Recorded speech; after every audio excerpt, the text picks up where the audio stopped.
you start more creative projects than you finish, if you felt stuck for so long you begin to doubt yourself, or if it's been so long since you felt creative that you no longer believe you are, you're not broken, you're just missing the process. You've probably heard it before, that creativity is about learning how to trust the process.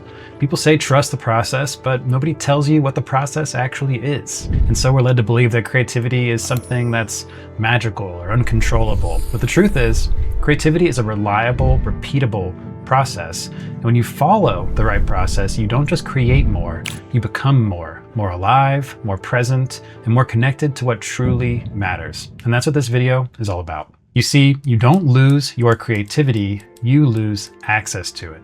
In science, they call this your creative potential. According to a study done by NASA lead scientist Dr. George Land, 98% of children, when tested for their creative potential, tested as creative geniuses. But by the age 15, just 2% of those same children still qualified as creative geniuses. So what does this tell us? It tells us that creativity is not intelligence, so you still don't want to have a 5-year-old do your accounting.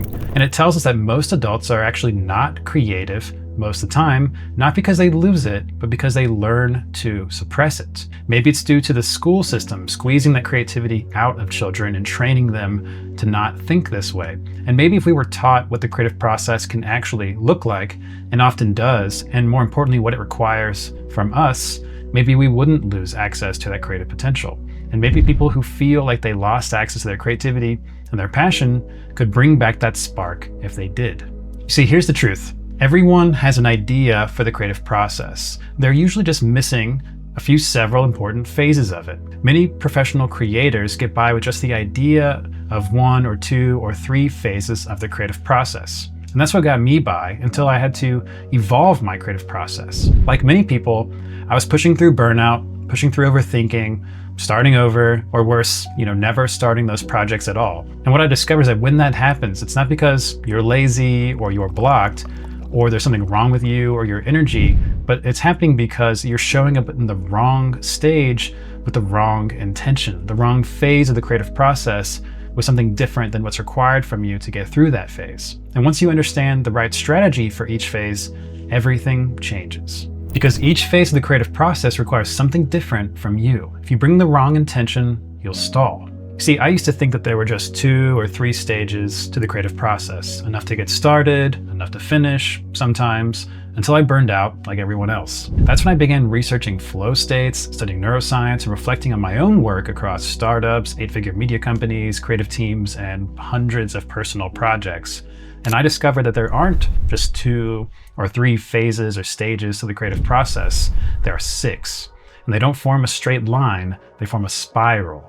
Which is why I call my model for the creative process the creative spiral. Because, like in life, it loops with repeating patterns, themes, and challenges, phases, starting, continuing, ending, except instead of looping in a circle over and over again, as if we're running in place, it's a spiral that drills upwards. And at each phase, it increases in focus, honing in on your singular creative idea until you complete what you started, and the cycle begins again.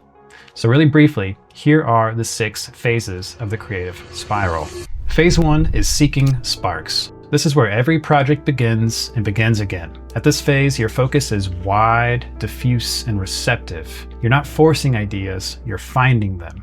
Your awareness at this stage is like a floodlight instead of a flashlight, where you're scanning your environment and your inner world to see what glitters back at you, what captures your attention, your interest, and your passion. That's how you know when you find the right idea, because it will spark something in you. It's not just a good idea, it carries the energy you need to create that idea with it.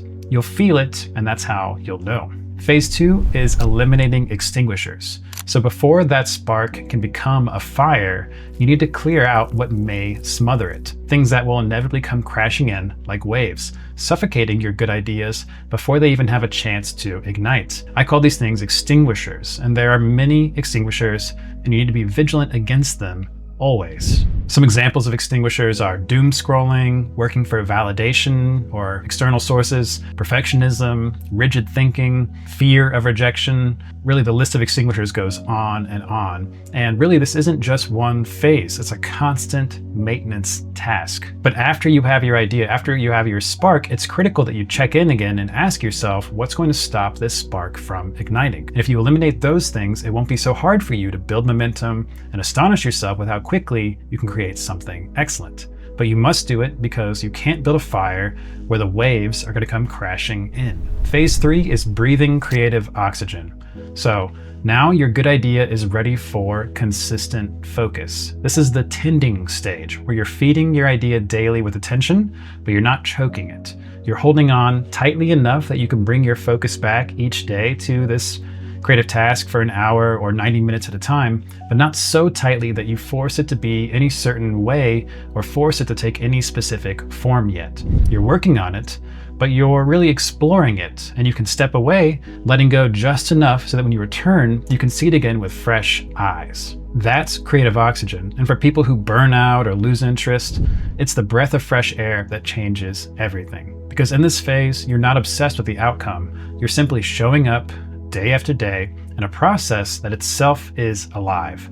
You're flowing each day, you're fueling your idea, and your idea is fueling you. This leads to phase 4, seeking combustibles. And this is the moment of ignition, where something clicks, a breakthrough happens, a force multiplier compounds. And that's what combustibles are. They're multipliers of momentum. They're things like the right timing, boldness, giving a voice to people who don't have a voice, putting a message on something that hasn't been said before. It's a failed attempt that becomes your pivot. It's the humility that opens your eyes, or that overnight success moment that was 10 years in the making. Everybody wants a combustible, and many people unconsciously look for combustibles instead of sparks, hoping for the biggest win in the least amount of time. The truth is, combustibles can be engineered, but you must prepare for them. You must be able to recognize them so that when they happen, you can ride them out when they occur, because combustibles turn sparks into surges. Then phase 5 is stepping into the forge.